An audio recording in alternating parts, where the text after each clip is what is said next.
तुम्हारा दुकान खुला है और खुले खुला दुकान एकदम चिट्ठी चाहिए। पप्पा 100 रुपया तुम्हारे लिए जा रहा है। पप्पा एक आदमी हो गई है। अरे यार चल काम न बोलो, एक तो बड़ी मुश्किल से वैसा है। अरे मिठाई की लड़ाई आप हैं, बहुत बढ़िया, हम तुम्हारे साथ हैं। हाँ, और एक चुनाव निशान का हो अभी से हम 50-50 हटिया हटिया चुनाव निशान पहुंचा चुनाव। अरे भैया शुक्रिया लगाओ, ढोलने मेरे घबराए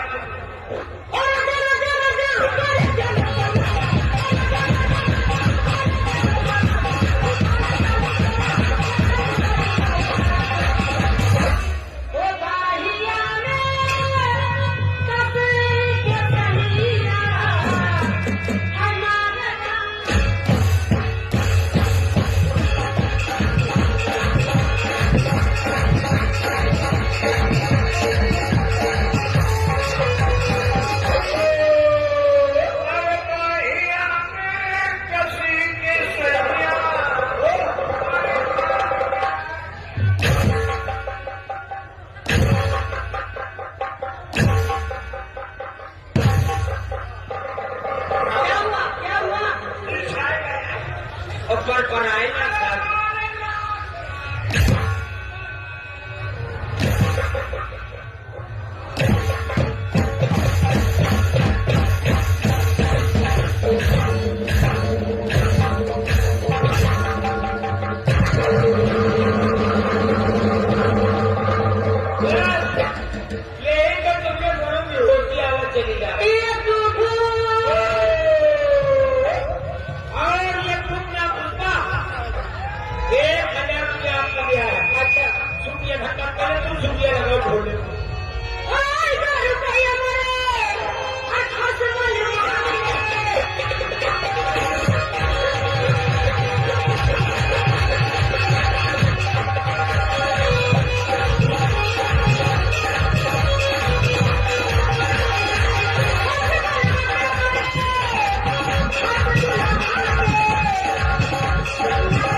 आपके लिए आ रहा है।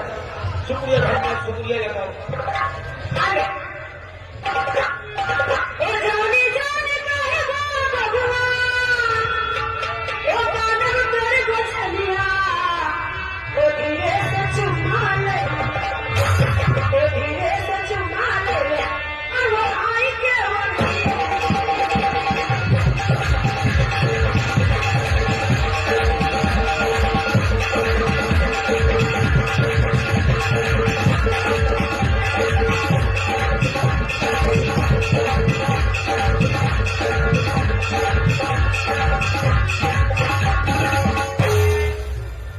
जाओ और शुक्रिया लगाई हो और लगाई हो। अरे बोलिए मुझे पूरा कटकर ले लो।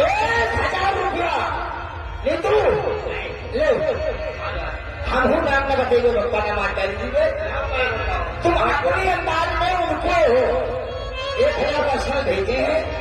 चलो तुम शुक्रिया लगाओ अपने अंदाज में फिर उनसे बता देना जो दूर से 1000 भेजे थे काम न चले सामने नहीं है ऐसे कभी तो सही हो तो सामने चले आओ।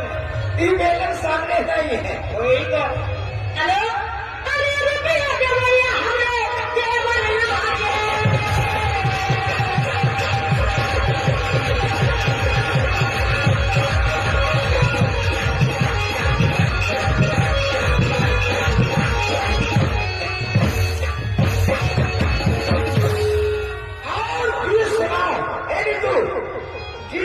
साथ छूटेंगे कैसे मेरा आपका असल में छुट्टी इनका बीसी आपके भाग्य तो साथ छूटेगा कैसे मेरा पिता और मेरा दिया ही घर बन गया पिता साथ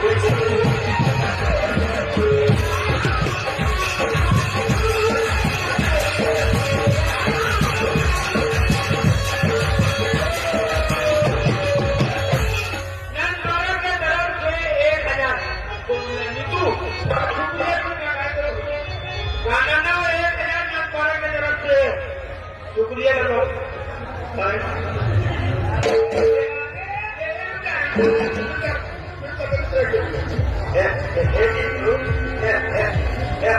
बारह के तरफ से उनका 1000 से ढूंढा लगे।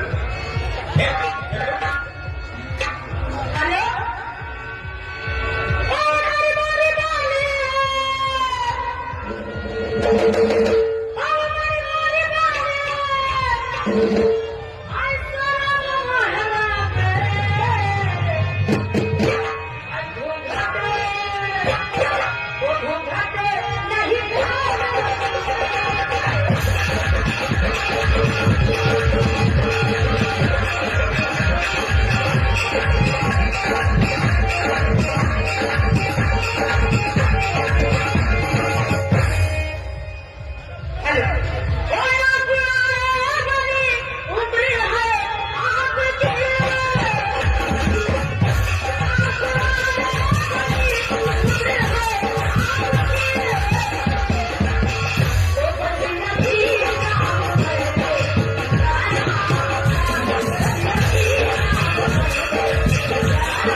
के लिए आ रहा है। अच्छा चलो तुमको शुक्रिया लगाओ, खाना पूरा होगा।